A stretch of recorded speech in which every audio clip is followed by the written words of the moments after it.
곧 압구정 맨션.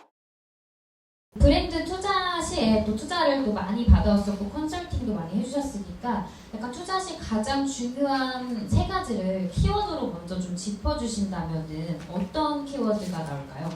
저는 뒷부분의 질문이랑도 연결되는 것 같은데요. 그러니까 저는 이제 피투자자의 입장에서 더 이야기를 많이 하고 작은 이제 엔젤 투자자의 입장에서도 보려고 노력을 하는데 이 투자의 사전적 정의에 사실 답이 있는 것 같아요. 투자의 사전적 정의 자체가 이익을 얻기 위하여 어떤 일이나 사업에 자본을 대거나 시간이나 정성을 쏟음.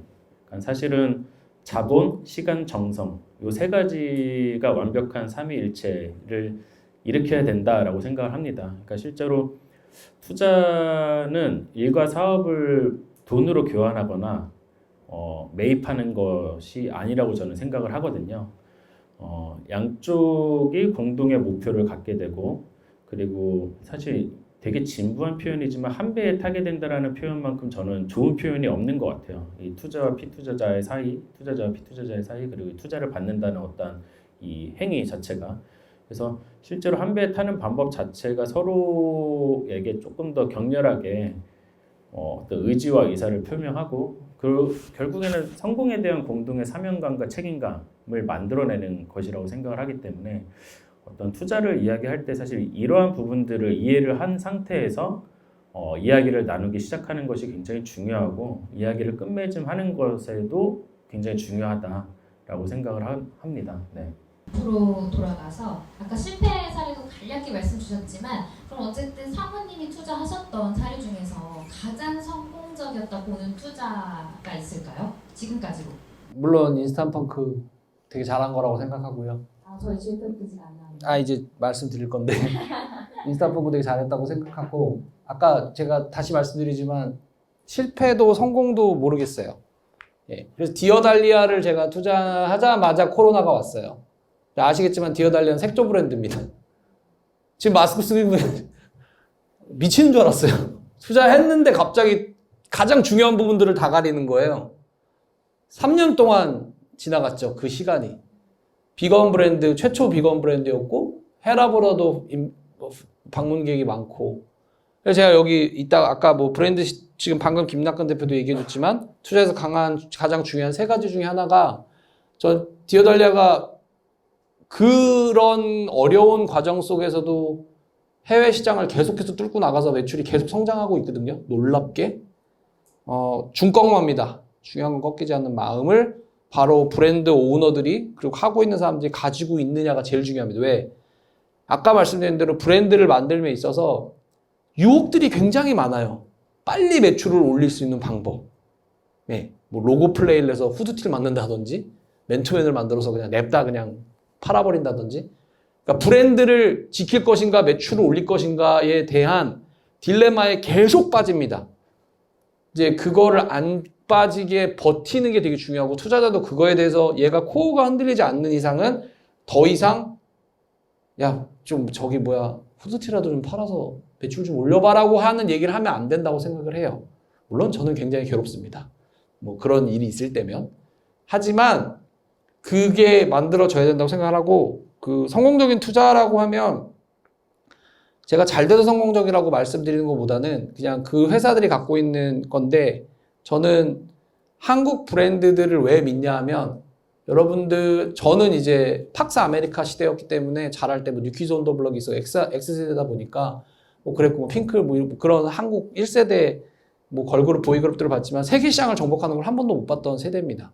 지금 MZ세대들은 해외 글로벌 전체적으로 코로나가 더 심해졌지만 한국 드라마를 보고 한국 음악을 듣고 한국 패션을 보고 한국 웹툰을 읽고 한국 비비고를 먹고 이러고 자란 애들이에요. 얘들은 우리가 나이키를 바라보듯이 이제부터 한국 브랜드를 바라볼 겁니다. 지금 올라오고 있는 신흥 세력들은.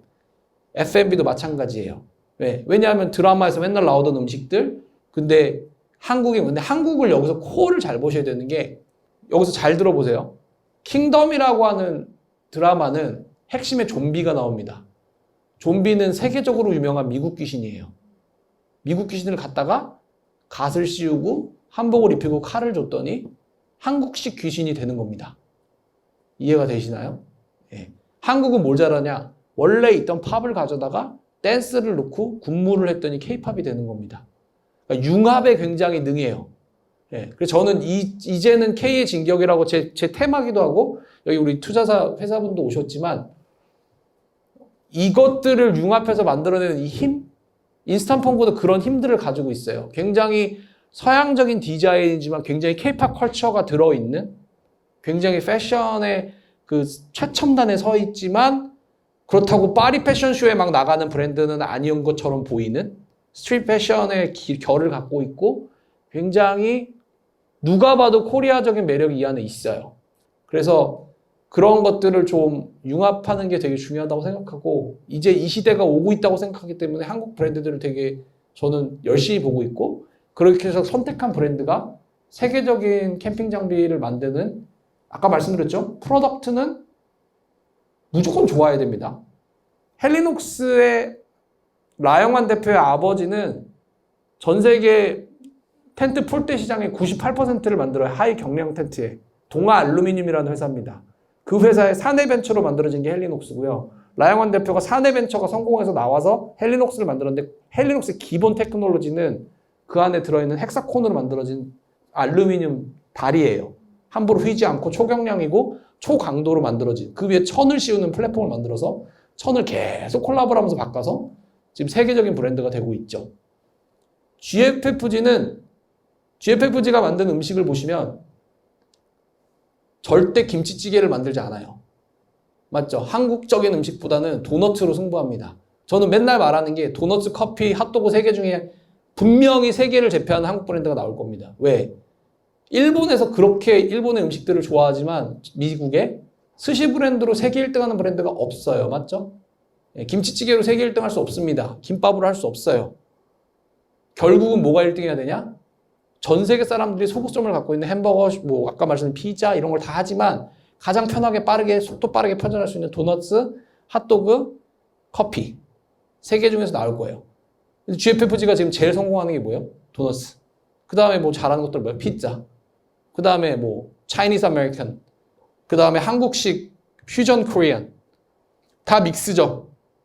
다 믹스입니다. 어딜 가도 도너츠 가게 중에 저런 가게를 볼 수 없죠. 막 귀염 뽀장한 데 들어갔는데 그 심지어 그 하나하나 도너츠가 다 인스타그래머블한 컨텐츠를 갖고 있는 사진 찍어서 올리고 싶은 완벽한 소구점을 만들어내죠. 그래서 저는 성공했다고 말은 못하고요. 투자를 했으니까 성공 가능성이 높은 브랜드들은 그런 거라고 생각을 합니다. 그 소위 말하는 사람들이 바라봤을 때 아까 되게 좋은 얘기 아까 김락근 대표죠. 의외성을 가지고 있죠.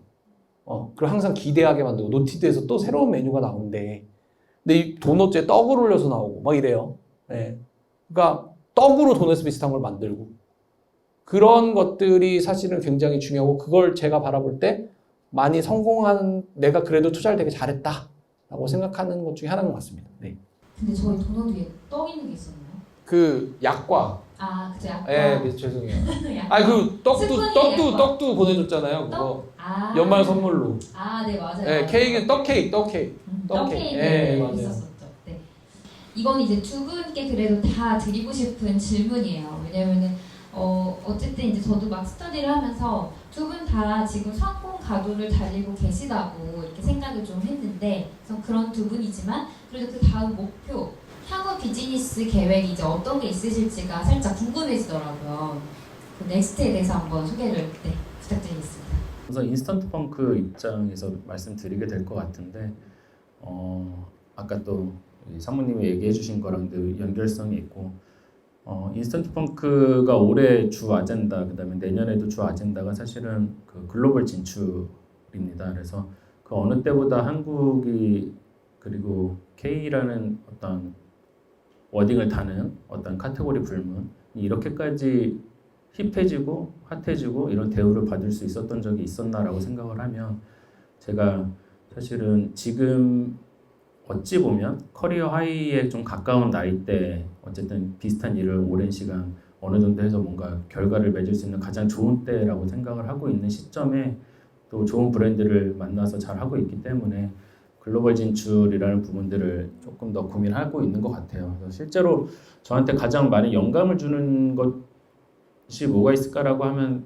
그 하이브의 BTS거든요. 그러니까 실질적으로 아까 말씀해 주신 거 안에 있어요. 5, 6년 전만 해도 하이브 주가가 막 5천억 갈 때 SM, JYP, 뭐 YG 쟤네는 BTS 같은 팀이 10팀 가까이 되는데도 2천억인데 너무 비싼 거 아니냐라는 얘기들이 정말 많았지만 지금 보면 뭐 하이브가 지금 SM을 인수하네라는 얘기까지 나오고 뭐 이미 몇 조를 달리고 있잖아요.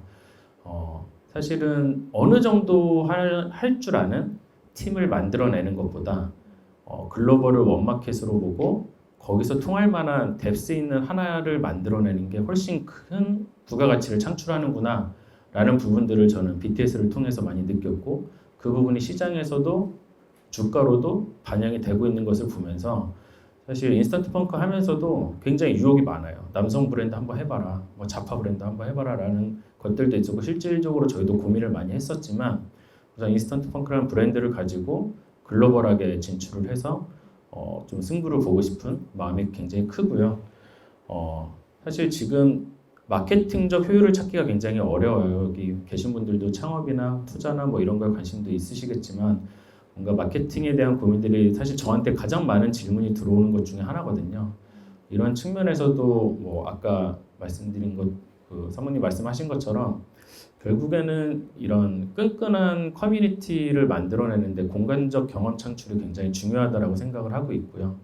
실질적으로 이 공간의 기억과 가장 그 밀접한 부분들이, 그러니까 이런 기억을 체계화하는 부분들이 결국에 이제 공간에서부터 출발한다라는 그런 데이터들이 굉장히 많더라고요. 그래서 우리도 생각해 보면 어떤 사건을 떠올릴 때 그 장소를 빼놓고 떠올리기가 굉장히 쉽지 않다.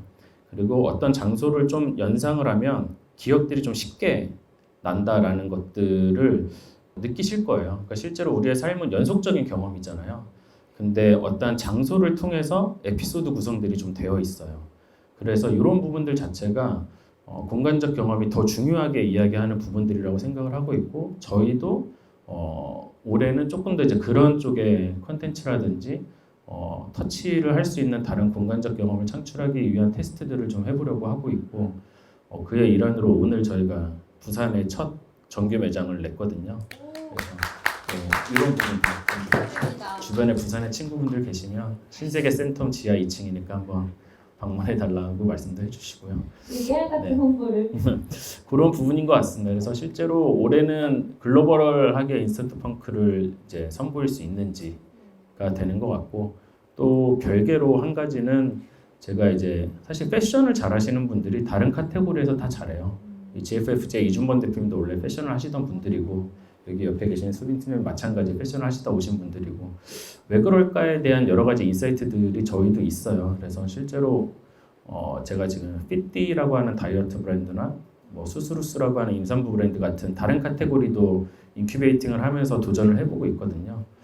이런 부분들 안에서도 뭔가 다 좀 답을 찾을 수 있는 한 해가 좀 됐으면 좋겠다. 그러니까 향후 뭐 비즈니스 목표이자 계획이지 않을까라고 생각을 합니다. 네. 다 많은 응원해 주시면 감사하겠습니다. 저 같은 경우는 투자를 하는 게 저한테 적성이 제일 맞는 것 같아요. 왜냐하면 제가 이렇게 뭐 말을 잘하고 알아 보이나 뭘 좀 많이 아는 것 같지만 저는 김낙근 대표나 제가 사랑하는 김낙근 대표나 이준범 대표나 신재혁 대표나 박래현 대표 같은 그 사람들이 매일매일 비즈니스에서 맞닥뜨리는 그 슈퍼 스트레스, 엄청난 스트레스를 안고 살아요. 옆에 있는데도 막 뭐 김낙근 대표도 마찬가지겠고 저는 이제 다 창업자들 대표들과 일을 하니까 나는 저 스트레스를 내가 받으면 살 수 있을까? 그 답이 안 나옵니다. 저는 계속 옆에서 어드바이저로 사는 게 제 인생에 맞는 것 같고 성격마다 다른 것 같고요. 제가 이제 김낙근 대표랑은 뭐 일면식 있으시지만 내가 가끔 꿈을 말하면 브랜드를 투자하는 거를 업으로 삼기로 하고 브랜드와 컨텐츠에 집중하다 보니까 우리나라에서 되게 잘하고 있는 회사가 있죠. 대명화학이라고. 저는 뭐 이 방송이 어디로 나갈지 모르겠지만 권호일 회장님이 저한테 자네 브랜드 좀 한다며 한번 투자 좀 해보지 하면서 돈을 맡겨주시는 그날까지 열심히 해볼 생각입니다. 그래서 뭐 그런 조그만 꿈들이 있고요. 팬덤에 대한 학술적 연구도 되게 관심이 많아요. 원래 올해까지 책을 쓰려고 했는데 못 썼고 내년에는 꼭 쓰고 싶어서 계속 리서치하면서 공부하고 있는데 과연 어떻게 하면 저는 아직도 가게 앞에 줄 서 있는 그 마음들이 정확하게 분석이 어떻게 돼야 될지 모르겠어요. 그리고 그걸 만들어내는 힘, 코어, 그거에 대한 게 너무 궁금합니다. 줄 세우는 브랜드의 힘. 그래서 그걸 계속 연구하고 찾아보는 게 제 꿈입니다. 네. 나중에는 그러면은 사모님 모시고 북토크도 한번 해볼까 봐요. 아, 예. 탈구를 딱 하고. 네. 네. 제가 사실은 책 한 권 쓴 게 있었고, 그게 왜 가져오셨나요? 못 갖고 5년 전에 베스트셀러였는데, 베트남 관련 책을 썼긴 했었습니다. 네. 아쉽습니다. 저희 오늘 신청해 주시면서 사전에 궁금하셨던 또 두 분께 이제 질문을 드리고 싶었던 내용들을 저희가 좀 받아봤는데요. 먼저 그 5개만 뽑았어요. 5개 질문 중에 첫 번째 질문입니다. 아까 좀 살짝 말씀하신 부분도 있지만 혹시 다른 걸로 예를 들어주셔도 정말 좋을 것 같은데 요거는 많은 성공한 사례가 이제 있겠지만 그래도 실패한 투자 사례와 그 이유가 궁금합니다고요. 이지은님 오셨어요? 지은님 이제 끝나고 포트타임에 앞으로 오시면 제가 선물 드릴게요. 그 실패한 투자 사례와 요거 말씀 한번 부탁드릴게요. 네, 이 질문을 제일 받고 싶어서 딱 써주셔가지고 브랜드에는 아직 없어요. 왜냐하면 완전히 실패했다고 믿는 게 없는 것 같아요. 아직은. 브랜드 아닌 거에는 실패했던 거는 간단합니다. 사례는 뭐였냐면 제가 잘 모르는 인더스트리, 이해하지 못하는 인더스트리인데 핫하다고 그래서 쫓아가는 거죠. 내가 막 요즘 사람들이 많이 얘기하니까 막 해서 쫓아갔던 것들. 그러니까 뭐 요즘에 여러분 뭐 2차 전지 배터리 많이 오르고 뭐 주식도 많이 오르잖아요. AI, 챗GPT 많이 나오잖아요. 투자를 하실 때는 내가 아는지를 좀 확실히 알았으면 좋겠어요. 자기가 제일 좋아하는 걸 잘하세요. 여기 있는 분들 제가 볼 때는 되게 패셔너블 하시고 되게 브랜드에 민감하신 분들이니까 어쩌면 그걸 제일 잘하실 수 있어요. 근데 여러분이 갑자기 오늘부터 챗GPT를 공부해서 AI를 잘해보겠다. 저도 딴 걸로 그런 데입니다. 제가 실패했다고 했던 데는 실패했어요. 완전히. 회사가 거의 망했으니까 투자금도 많이 손해를 보고 그런 분야는 제가 잘 몰랐던 분야. 두 번째, 비슷한 건데 섹터가 마음에 들고 회사는 잘하고 있는데 경영자에 대한 신뢰를 확인해보지 못하고 투자했던 것들. 그러니까 하고 싶은 마음이 너무 큰 거예요. 그 이유는 외형적인 아까 말한 대로 핫한 섹터였고 내가 해야 된다는 의무감이 있었고 여기는 내가 돈을 안 내면 안 될 것 같은 생각이 들어서 막 했는데 대부분 그런 투자들은 약간 늦거나 제가 뒤에 따라갔거나 왜냐면 제가 아까 말한 소위 말해서 뭐 인스타를 본다든지 트민남의 삶을 살면서 쫓아가는 게 아니라 제가 리더 쪽에 있는 게 아니라 뒤에 팔로워잖아요. 투자라는 거는 팔로워들이 꼭지를 잡는 경우가 되게 많거든요. 왜냐면 제가 뒤에 들어가니까 앞에 들어간 사람들이 주가를 올리고 제가 뒤에 가서 고점에 자꾸 떨어지는 게 대부분 인더스트리들은 다 이렇게 사이클이라는 게 있으니까.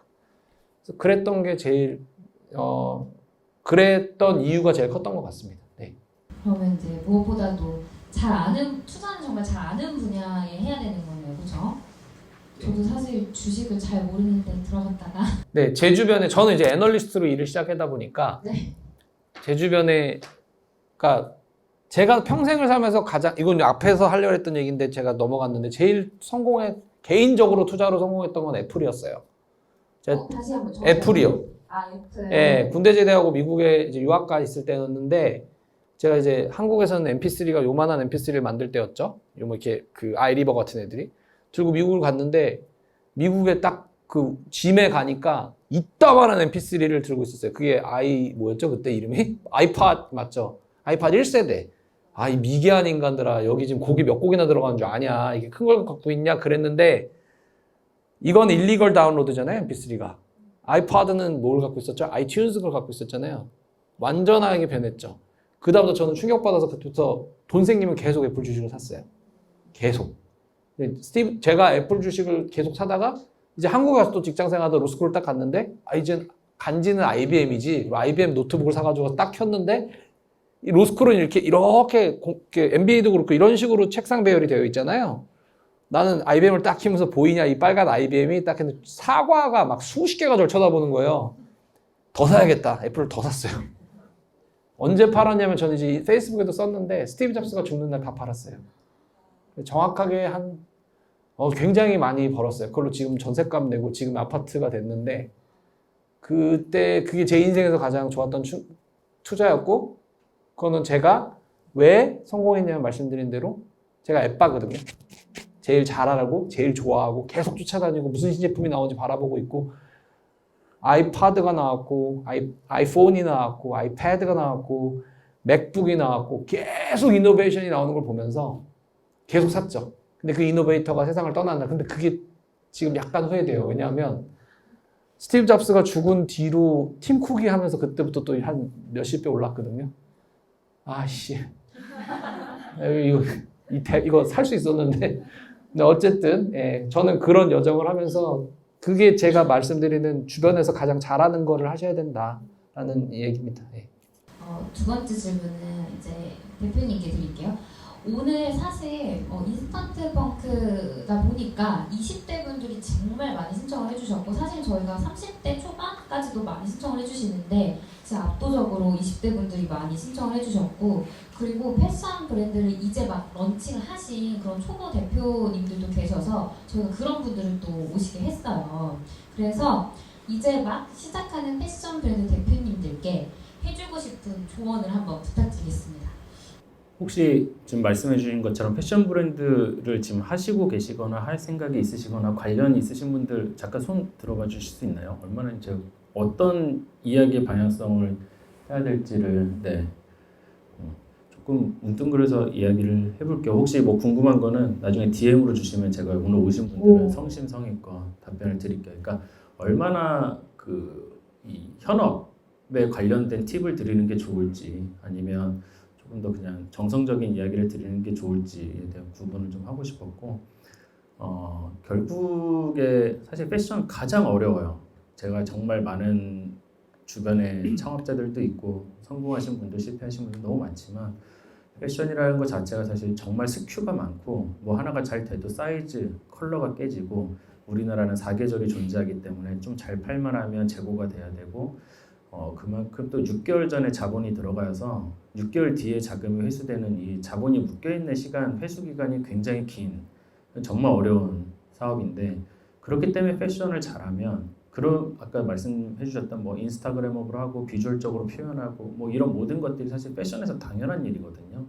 그러니까 이 사이클에 대한 이해도를 가지신 분들 여기서 어느 정도의 성공을 이루신 분들이면 사실 다른 카테고리로 넘어가서 굉장히 성공을 많이 하세요. 실질적으로도 지금 유명한 뷰티 브랜드를 운영하시는 분들이나 지금 특히 외식업, F&B 쪽에는 다 패션 하시던 분들이에요.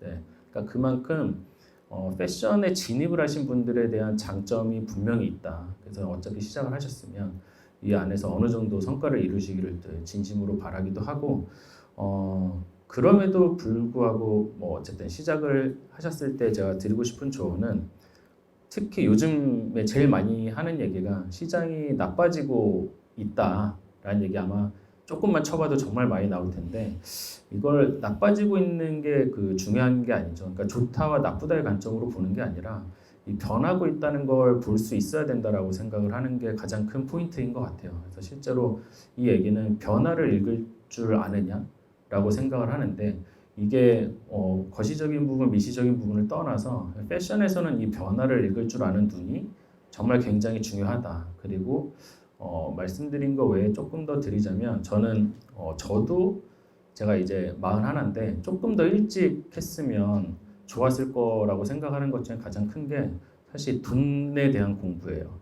그러니까 부자에 대한 공부, 돈에 대한 공부고 제가 요즘 가장 많은 시간을 할애해서 공부를 하고 있는 키워드이자 카테고리이기도 해요. 그러니까 저에게 이런 자극을 줬던 이제 주변에 좀 성공을 한 이제는 너무 슬픈 게 성공을 한 후배들이 점점 많아지고 있다는 게 슬프기도 한데 그들을 통해서도 자극을 많이 받아요. 그러니까 부자를 표현하는 단어가 리치도 있지만 웨althy라는 것도 있잖아요. 그러니까 실제로 소비적 부자를 리치라고 하면 조금 더 자산적인 부자 근데 이걸 좀 넘어서서 좀 건강한 부자에 대한 고민들을 저도 많이 하고 그렇게 되기 위해서 노력을 하는 것 같은데 저는 어떠한 개념을 이해할 때 이 사전적 정의에서부터 출발하는 걸 되게 좋아해요.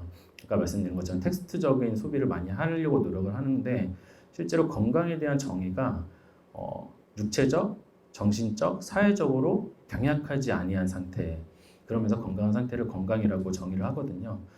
부자도 마찬가지죠. 건강한 부자면 육체적, 그 다음에 정신적, 사회적으로 건강한 부자가 된 그게 뭘까라는 거에서부터 출발을 많이 하는 것 같고, 실제로 이 얘기를 왜 많이 하냐면 지금 유튜브나 자기계발서에 막 이런 류의 컨텐츠들이 쏟아지고 뭐 이슈가 많잖아요. 제 주변에도 너무 많고 제가 공부를 하다 보니까 아무래도 그런 컨텐츠를 소비하는데 맥락이라는 건 일맥상통한다라는 것도 느끼면서 제가 가장 조금 힘줘서 얘기하고 싶은 부분, 저도 많이 느꼈던 부분이 약간 더 많은 돈을 벌기 원하는 것 자체가 좀 좋은 거다라는 생각을 갖는 거.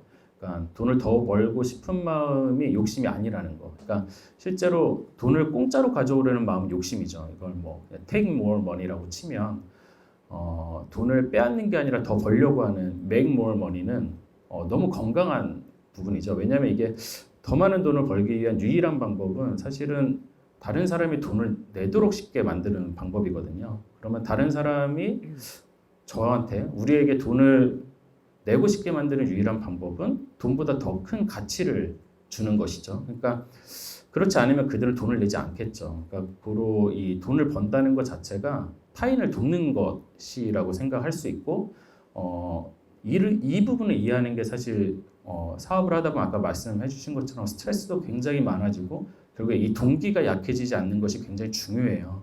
그게 저를 버티게 하는 힘이 돼야 되는데 돈을 버는 행위 자체가 도덕적 의심을 하게 되면 사실 이 동기가 약해집니다.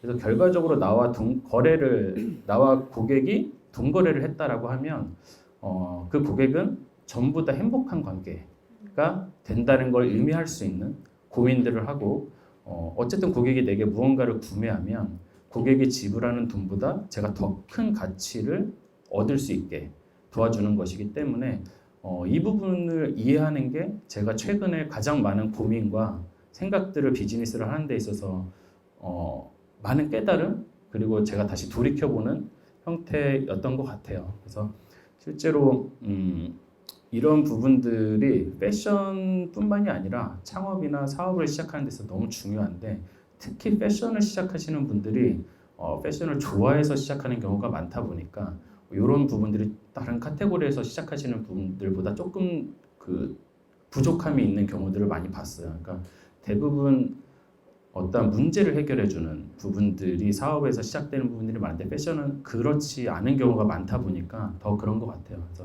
실질적으로 문제를 해결해주는 비즈니스는 이제 다 좀 지나갔잖아요.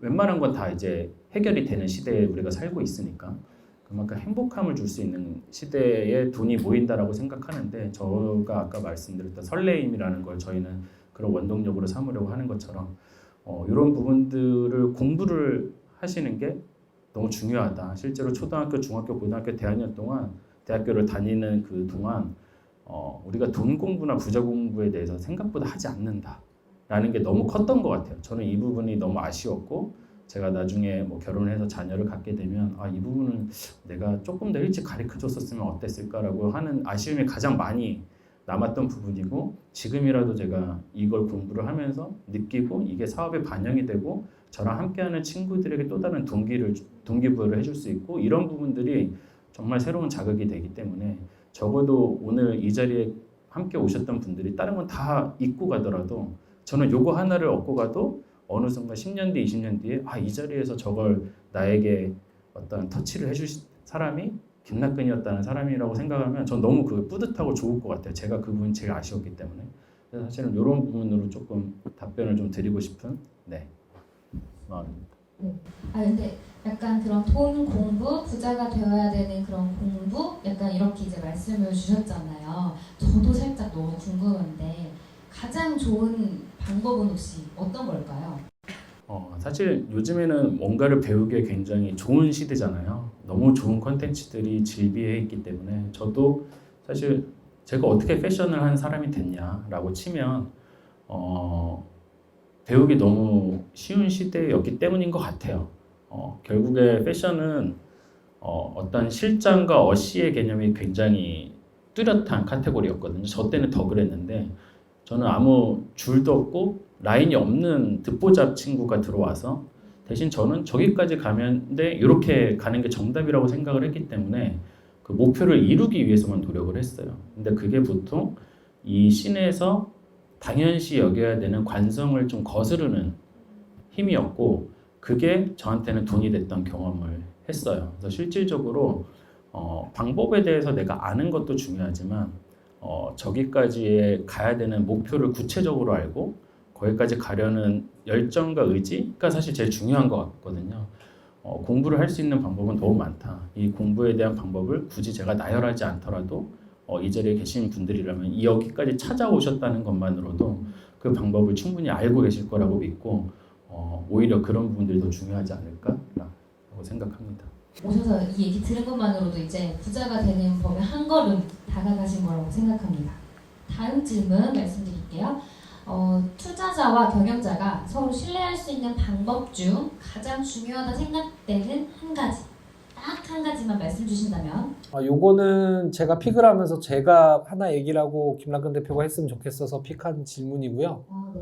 왜냐하면 제가 아까 말씀드렸지만 케빈 베이컨 게임처럼 계속해서 저는 연결되는 사람들 사이에서 투자가 이루어졌고 만나는 모든 미팅이 고민부터 시작한 것 같아요. 저는 이런 추억을 있습니다. 김 대표를 만났을 때는 이게 좀 더 좋은 오너십에 있는 회사에서 같이 자기가 바라보는 비전대로 액션을 취할 수 있는 회사가 됐으면 좋겠습니다라는 게 질문이었고 이준범 대표를 만났을 때는 공인인증서 33개, 40개를 꺼내면서 월급날인데 월급 보내야 돼요. 대표님이 결정하세요. 인베스터블한데 회사가 돼서 세상에 나아가실래요? 아니면 개인 부자로 사실래요? 라는 질문을 했었고 그런 질문들을 하면서 서로가 신뢰가 쌓아지는 것 같고요. 제가 결혼을 하고 10몇 년을 한 사람하고 사랑하면서 살면서 느낀 거는 신혼 때는 서로의 아집 때문에 되게 많이 싸우는 것 같아요. 저처럼 이제 약간 성숙했다는 부부로 생각을 하면. 근데 서로를, 그러니까 이타적으로 생각하지 않으면 이해가 안 돼요. 제가 예를 들어 김낙근 대표한테 야, 매출을 좀 빡세게 올려보자. 맨날 이 소리를 하면 제가 이준범 대표한테 브랜드 이거 한 방에 그냥 프랜차이즈 때려가지고 노티드 1년에 그냥 500개 깔아버리자 한국에다가 이 얘기를 한다면 이 사람들하고 과연 공감대가 형성이 될 수 있을까? 야 디어달리아 화장품 그거 뭐야 립밤 그거 뭐 가히 이런 거 잘 되잖아. 우리도 그런 제형 신기한 거 만들어가지고 비건으로 그냥 때려 밀자. 이러면은 파트너가 안 되겠죠. 예, 그러니까 최대한 내가 이 사람한테 첫사랑에 저 와이프랑도 맨날 그러잖아요. 첫사랑에 빠졌을 때의 그 감정을 유지하면서 그때 좋은 점만 바라보고 이 사람이 다른 점이 나랑 다른 생각을 김낙근 대표도 저랑 다른 생각을 할 수가 있죠.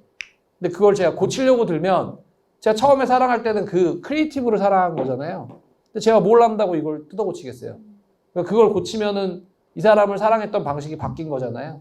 그래서 최대한 안 건드리는 게 맞다고 생각합니다. 다만 아까 김 대표가 되게 좋은 얘기 했는데 투자자는 김 대표랑 다른 관점에서 바라봐 주니까 돈에 대한 얘기를 할 수 있죠. 우리가 같은 돈이 들어갔을 때 어떤 오퍼레이션에서 이렇게 고칠 수 있지 않을까? 아니면 어떤 홍보 효과는 더 좋은 게 아닐까? 이런 얘기는 해볼 수 있고 우리는 그러면 어떤 지표들을 좀 관리해줘야 되지 않을까? 이런 얘기는 할 수 있지만 기본적인 그들이 가장 잘했던 제가 하는 투자가 좀 그런 쪽에 가깝다 보니까 뭐 스테이폴리오를 하는데 우리도 모텔 같은 거 관리가 하면 안 된가? 여기 어때처럼? 이런 얘기 하면 안 돼요. 스테이폴리오는 완전 그 하이엔드 숙소에 집중하고 있는 회사들이기 때문에 그러니까 그게 되게 중요한 것 같습니다. 서로를 내가 처음에 이 사람에게 관심을 가졌던 부분을 뜯어고치지 않으려고 하는 거. 네, 가장 계속 처음부터 도와주려고 들어야 되는 거. 듣고 문제를 해결해 줘야지 이게 정답이니까 이렇게 뒤집어 엎으면 다 망가져요. 브랜드 갖고 있는 결도 망가지고 저보다 대부분 동생들이니까 혼란스러워지고 형이 그런 말 하니까 그게 맞나? 약간 혼란스러워지고 차라리 잘한다 그게 지금 잘하고 있는 거다 해주는 게 저한테도 마음이 편하고 그런 것 같습니다. 네. 김 대표는 어떻게 하는 게 좋으신 것 같으세요? 저는 아까 이 질문에 대한 답을 사실 아까 정의를 설명하면서 말씀드린 것 같은데 약간 성공에 대한 공동의 사명감과 책임감 딱 이 한 문장으로 정의하자면 그거라고 생각을 하고 있고요. 투자를 받아서 실패를 해보기도 하고 지금도 투자를 받으면서 진행 중이지만 사실 이 부분이 가장 중요한 것 같아요. 그래서 기본적으로 어떤 사명감과 책임감을 갖는 부분 그리고 아까 장사와 사업을 구분하는 거 안에 이타심을 얘기해 주셨는데 저는 이 부분이 이타주의가 굉장히 중요하다고 생각도 하거든요. 결국에는 아까 말한 것처럼 돈을 버는 방법이 나와 어떤 거래를 했을 때 행복한 관계를 만들어주는 거라고 생각하는 것 자체가 사실은 이타심에서부터 출발을 해야 되는 부분이라고 생각을 하고 있고 저희도 사실 인스턴트 펑크라는 브랜드가 지금 빠르게 성장을 하고 있지만 저희가 그런 포지셔닝 하고 있는 시장에서 저희랑 비슷한 플레이를 하고 있는 어떤 브랜드를 따라할 만한 브랜드가 없었어요. 그러다 보니까 지금도 오히려 깃발을 저희가 들고 앞서 나가고 있고 저희 브랜드를 벤치마킹해서 스터디해서 따라오는 후배 브랜드들이 많다 보니까 그런 부분에 대한 조금의 사명감이나 책임감도 같이 생기고 있는 것 같고 그게 저희가 글로벌에서 좀 더 성과를 좀 보고 싶은 개인적이자 그다음 저희 회사 전체 구성원들의 더 목표이자 이루고 싶은 부분이 또 되는 것 같습니다. 네. 아까 제가 왔는데 옷을 딱 코트를 벗었는데 김 대표가 아씨 형 인스턴트 펑크 입고 와야죠 그러는 거예요. 근데 이게 자식이 많다 보니까 이게 분명히 입고 올 줄 알았거든요. 저까지 입고 오면 좀 그래서 오늘은 제가 이게 이준범 대표님 녹화되고 있으니까 보시죠. 이게 발란사 노티드 콜라보입니다. 예, 그러니까 새끼가 많으면 그래서 이 질문 나오면은 그 투자자에게 신뢰를 잃은 케이스를 얘기해 주겠다고 얘기하는데 인스턴트 펑크 저 집에 많아요. 예, 이것도 저 내돈내산입니다. 근데 네, 그런 농담도 했었습니다. 보고 계시죠, 이준범 대표님? 네, 다음 질문 드릴게요. 이거는 대표님께 드려야 되는 질문인데요. 인스턴트 펑크는 로고가 강조되는 옷이 많잖아요. 근데 이게 이제 인기 있을 때는 당연히 너무 좋지만 또 한번 뭔가 유행이 가거나 살짝 브랜드가 이제 내려가게 된다면 소비자들에게 오히려 안 사게 되는 그런 이유를 제공해주는 부분이 될 수도 있는데 사실 크죠. 그런데도 인스턴트 펑크는 앞으로 로고 플레이 전략을 계속 하실 생각이신지? 이게 조금 더 현업에 계신 분들을 위한 답을 드린다라고 생각을 해서 제가 말씀을 드리자면 대부분 그 사람들이 갖고 있는 어떤 문제를 해결하는 일의 그 첫 단계 자체가 그들이 가진 문제가 무엇인지 아는 것부터라고 생각을 하고 있고 대부분 고객들보다 그 문제를 우리가 더 정확하게 정의를 내릴 수 있으면 사실 고객분들 모두가 우리가 제시하는 해법을 믿고 응원을 해주시게 돼 있다라고 생각을 해요. 그 문제에 대한 정의를 내릴 때 그분들이 쓰고 있는 언어, 단어 이런 것들이 있거든요. 그런 부분들을 이해한 상태에서 그런 단어를 활용을 해서 뭔가 이야기하는 것들이 굉장히 중요하다고 생각을 하는데 이게 패션은 조금 어려워요. 그러다 보니까 패션이라는 브랜드 카테고리에서 어떻게 비즈니스를 일으키지? 라고 했을 때 마케팅을 불필요하게끔 하는 게 제 기준에선 두 가지였고 그 두 가지가 좀 반영된 형태의 진행됐던 사례라고 보시면 될 것 같아요. 실제로 이제 인수를 했을 당시에 4억 7천이었던 연매출이 4억 7천이었던 브랜드를 제가 3년 내 100억을 만들겠습니다라고 얘기했을 때 가장 첫 번째 중요했던 전략 중에 하나였어요. 기본적으로 만장을 만들어 봐야 된다라는 거. 제가 많은 브랜드에 컨설팅을 해봤지만 30억 정도 하는 그 매출을 하는 디자이너 브랜드들도 어떤 투자를 받지 않고 디자이너 분들이면 뭐 좋은 스시 먹고 와인 먹고 싶다 와인 마시고 좋은 차 타고 충분히 그렇게 나름 일반 그 직장인 분들보다는 윤택하게 사실 수가 있지만 사실 그걸 지속성 있게 가져가지 못하기 때문에 그 부분에서 좀 어려움이 있거든요.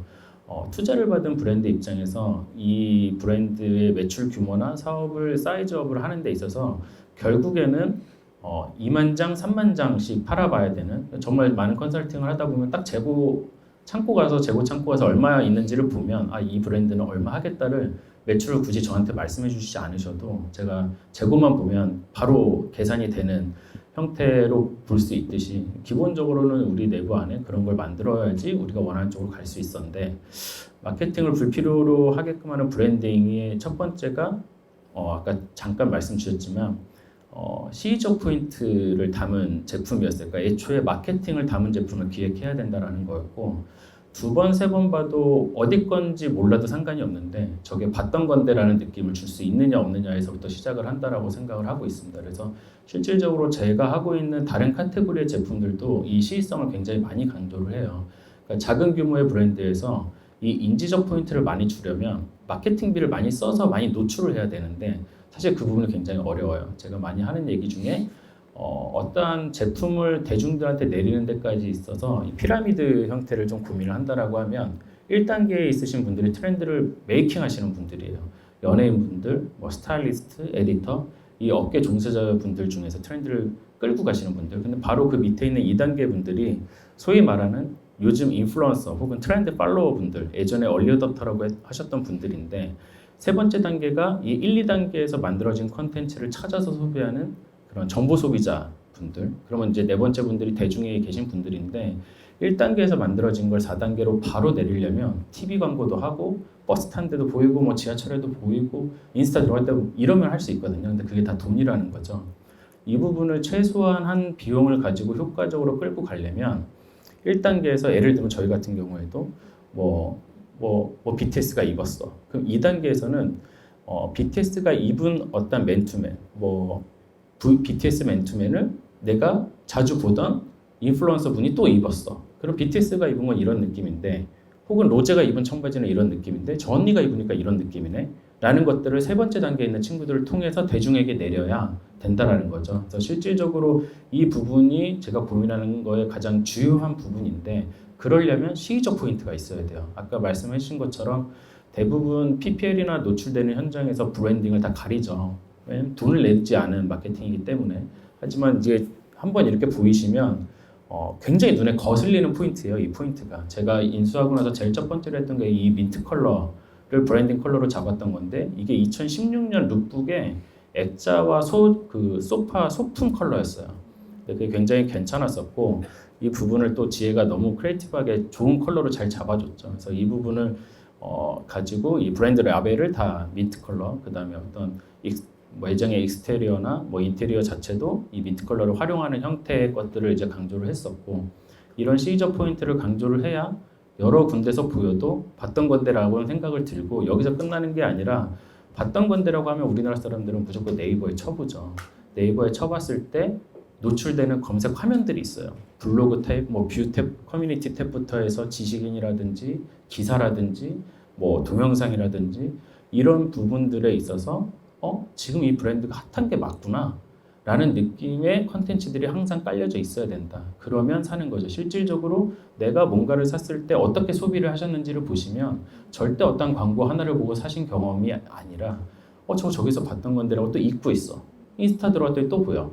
근데 저기서 또 보여. 근데 이걸 더 소비를 잘 촉진시키려면 해서 들어갔더니 이번 주까지만 10%네. 이번 주까지만 20%네. 라고 하는 부분들인 거죠. 그러니까 이런 전방위적인 부분들을 고민을 하되, 그 출발점은 이 마케팅을 담은 이런 시기적 포인트가 가장 유효했다라는 게 제 경험이었고, 그래서 이제 실질적으로 이제 이 컬러를 잡은 부분. 두 번째가 관계 맺음이에요. 그러니까 실질적으로 예를 들면 내가 자주 가는 단골집의 사장님이 파는 오징어에 주는 청양고추가 가장 많이 들어있는 이 마요네즈 소스가 내가 맛있어서 여길 갔는데, 우연찮게 다른 친구들이랑 다른 데 가서 봤더니 거기에 1분 간장을 섞어서 주니까 훨씬 맛있었어 라고 하면 내 단골집 사장님한테 가서 말을 해준다는 거죠. 여기보다 홍대에서 가본 저 집의 소스가 더 맛있었다라는 건 더 나은 제품이라는 거잖아요. 하지만 내가 이 가게와 관계가 있으니까 저기 제품이 더 맛있더라 이런 포인트 때문에 라고 얘기를 해주죠. 그러니까 실제로 관계가 맺어져 있으면 어떤 제품의 퀄리티보다 이 관계 맺음이 더 앞서요. 이 부분이 실질적으로 그러니까 마케팅을 불필요로 하게 하는 브랜딩의 굉장히 중요한 구성 요소들이라고 생각을 합니다. 저희는 이제 그 부분을 앨리스 펑크라고 하는 너무 훌륭한 크리에이터를 통해서 더 끈끈하게 가져가려고 노력을 하고 있고요. 그래서 로고 플레이 같은 경우에는 실제로 로고 플레이라는 어떤 이 워딩에 맺혀져 있을 것이 아니라 이런 실질적인 그 내부에서의 고민들이 녹여져 있는 가장 쉬웠던 아이템이었던 것 같고요. 그거 말고도 이제 이런 제품들도 사실은 로고 플레이와 같은 고민을 통해서 나오는 제품들이에요. 그래서 저희 매출의 실제 구성을 보면 65%에서 70%는 이제 저희는 이제 이런 제품들을 세일즈 스큐라고 하는데요. 이런 스큐들에서 나와요. 맨투맨, 데님, 지금 보는 어떤 반팔티 이런 데서 대부분의 매출이 구성이 되고요. 25%에서 30% 정도가 브랜딩 스큐라고 하는데요. 일반인들이 입기에는 조금 센 옷인데 또 비싸기도 해 라고 하는 부분들이 하지만 패션에 더 소비를 크게 할 수 있고 혹은 연예인분들이나 혹은 뭐 이 업계 트렌드를 메이킹 하시는 분들한테는 나는 너무 일반적인 옷보다는 저런 옷이 좋아라고 하는 분들에게 터치하는 옷들이거든요. 그런 걸 통해서 이 브랜드가 쉽게 올드해지지 않을 수 있는 뭐 다시 말해서 설렘을 계속 넣어줄 수 있는 역할들을 하고 그런 걸 통해서 브랜드를 인지하고 매장에 들어왔을 때 실제로는 나도 쉽게 살 수 있는 형태의 것들을 이제 저런 제품들을 통해서 한다고 보시면 될 것 같아요. 그래서 실질적으로 어떤 우리 브랜드까지 오는 어떤 방문자들의 온도가 전부 달라요. 완전 뜨거운 방문자, 그 다음에 따뜻한 방문자, 차가운 방문자라고 치면 이 차가운 방문자들을 뜨겁게까지 가져가는 거. 그러니까 일반 소비자를 고객을 단골을 팬으로 가는 데 있어서 이러한 가격적 허들을 낮춘 저런 일반적인 제품들이 먼저 경험을 시켜줄 수 있는 첫 마중물 역할을 해줘야 그 뒷단의 팬으로까지 가져갈 수 있는 형태로 발전시켜 나갈 수 있다. 그 안에는 이런 관계 맺음이나 이런 부분들도 구성을 할 수 있는 부분들을 더 끈끈하게 할 수 있는 다른 고민들도 물론 필요하겠지만 그런 필수 불가결한 부분이다라고 저는 생각을 하고 있고 실제 사업 계획을 하고 저희가 운영을 하는 데 있어서도 굉장히 중요한 부분이 이런 이제 브랜딩 스큐도 중요하지만 이런 세일즈를 일으키는 세일즈 스큐들의 제품들이 굉장히 중요하다라고 말씀을 드리고 싶습니다. 네. 질문에 대한 답변을 마쳤기 때문에 제8회 토크 살롱을 여기서 마치겠습니다. 여러분 감사합니다. 곧 압구정 멘션.